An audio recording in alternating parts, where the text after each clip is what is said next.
Colonel Scott Lingamfelter, House of Delegates member. Well, he's always in a battle. Democrats always trying to knock him off, military guy. And he's in a battle, some people say, of his career right now in his House district in Northern Virginia. And that is Scott Lingamfelter being challenged by Ms. Guzman. We'll be talking a little bit about her. She's got some issues going on. Scott represents the 31st District, which is part of Fauquier and Prince William County. Joining us now, Colonel Scott Lingamfelter. Colonel, it's been too long. Good to have you. Reporting duty to the Godzilla of conservative radio. That's a new one, John. I got to keep you on your toes, Colonel. Right? No messing around. Now, listen, the Democrats are telling me they're going to knock you off in this seat. Toscano said he's pouring a lot of money in this. For those of you who don't know, David Toscano, the minority leader of the Democratic House of Delegates, they're pouring a ton of money in your race. They think you're one of the most vulnerable Republicans up for re-election in the House, and they say they're going to knock you off. What do you make of this? Well, talk is cheap. That's, they may be spending a lot of money, but talk is cheap. Look, the Democrats have been after me since 2001 when they first were calling me, a friend of the Taliban, and now they keep their name calling going. But the truth of the matter is, the reason they attack me is because I'm a consistent and principled conservative. I mean, that's the bottom line. I mean, it's kind of like Occam's razor, John. The simplest answer is probably true, and the truth is that I am a principled conservative. I have kept my promises. I make promises. I keep my promises. I've been galvanized to the notion of faith, family, and freedom. For me, we measure success in Virginia by the strength of our families, vibrant small businesses, and constitutional governance. And the progressives and the far left hate that. They want to fundamentally change America into something that's unrecognizable to us. Toscano and his crowd are all in league on that. They don't like the way the country is headed, which is, if you look at Prince William and Fauquier County, we are very much in the mainstream of conservative thought. My opponent, quite frankly, John, is extreme. She wants sanctuary cities. She wants driver's licenses for people who are not legally present in the United States. She wants to explode spending by $6 billion.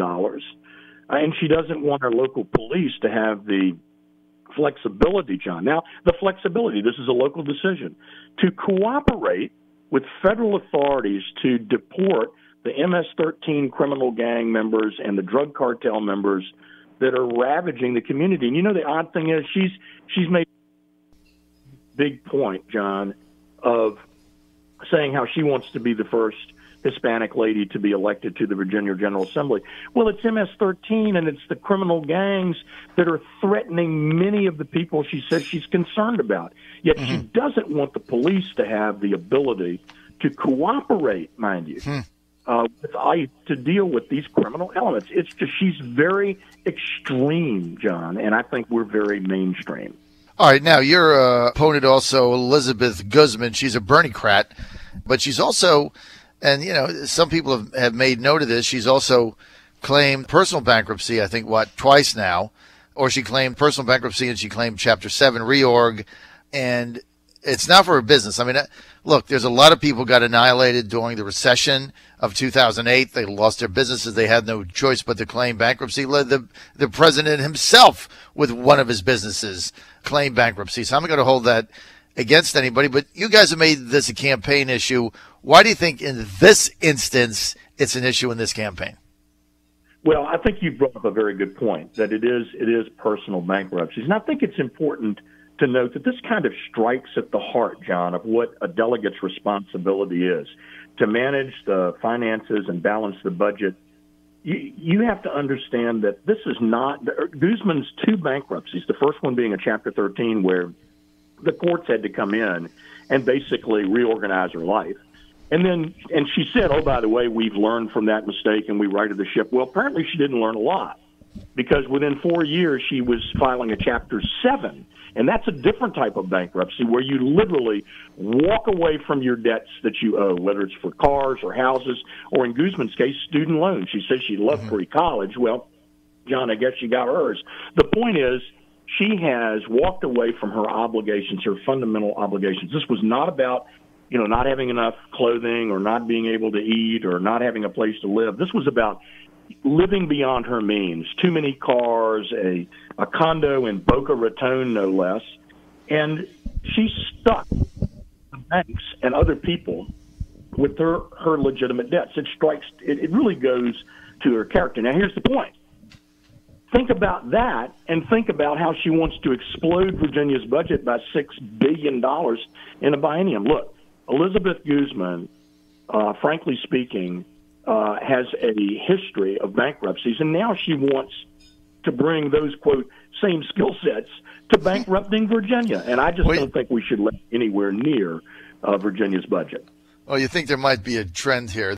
Now, do these people realize, when they call for all this spending, do they realize, Colonel, that unlike the federal government that can spend like a drunken wino at any time, that the Commonwealth of Virginia has a constitution that you have to balance the budget, right? You can't run a deficit.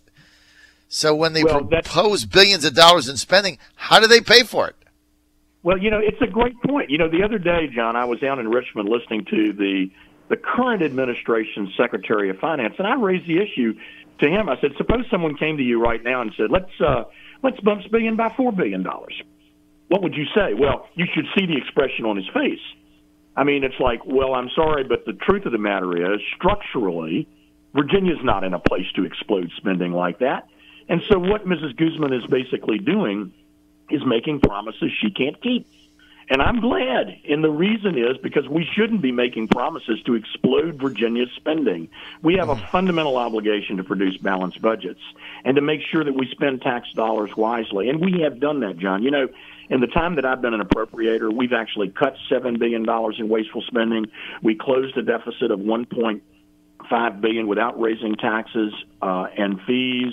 We've done some really great things with our budget to make sure that listen, for the last 2 years, we've had a surplus. We've voted for teacher pay raises, for Pete's sakes, in the last 5 years, which is another lie the Democrats always throw at us, that somehow we hate education. The truth of the matter is we've been very responsible with the taxpayers' dollars.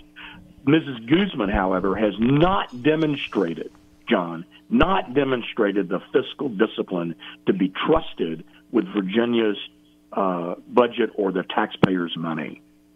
I tell you what, that is spot on. There's no question about it.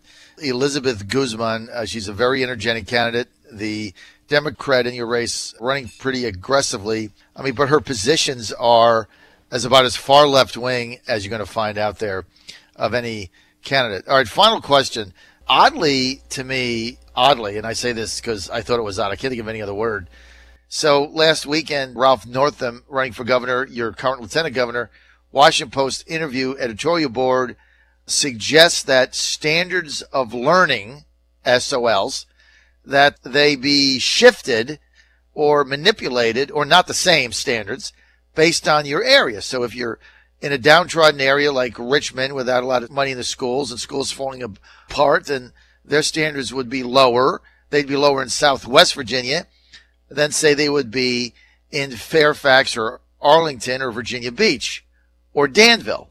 So let me just ask you this. So if I'm sending my child to school in deep Southwest Virginia, then Northam is saying that I'm not going to have the same standards of education as I'm going to have if I'm in Falls Church. Do you agree with it?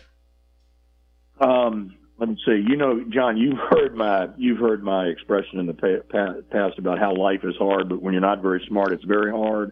Yes. Look, that's not very smart. Look, I believe that when the people who do that are playing to a far left political base that really doesn't want any accountability when it comes to education. Look, here, John, the Republicans have approached this in the right way.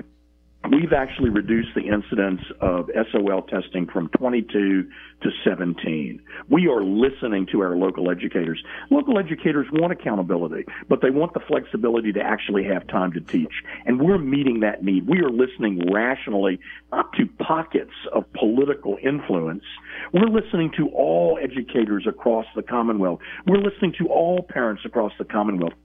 That's how you shape this policy. You don't create boutique liberal policies to satisfy a political base in an election season. That's just flat irresponsible. And Guzman is absolutely part of that. I mean, for Pete's sakes, she actually agrees with the governor, John, on the rights restoration for felons so that they can actually vote and run for office, for Pete's sakes. I mean, this is the kind of radical far-left component. And if David Toscano's excited about that, I got news for him. He's going to be disappointed on Election Day. Well, I think you're in pretty good shape to win this race. And I want to thank you for your time with us today. Scott Lingamfelter, if people want more information on your campaign, where do they go? They go to www.scott4forva.com. You can help with our campaign. You can sign up to come down on Election Day and help out. We are a great army. We're moving forward to preserve a great conservative legacy in Virginia and expand it, John, not retreat, but move forward.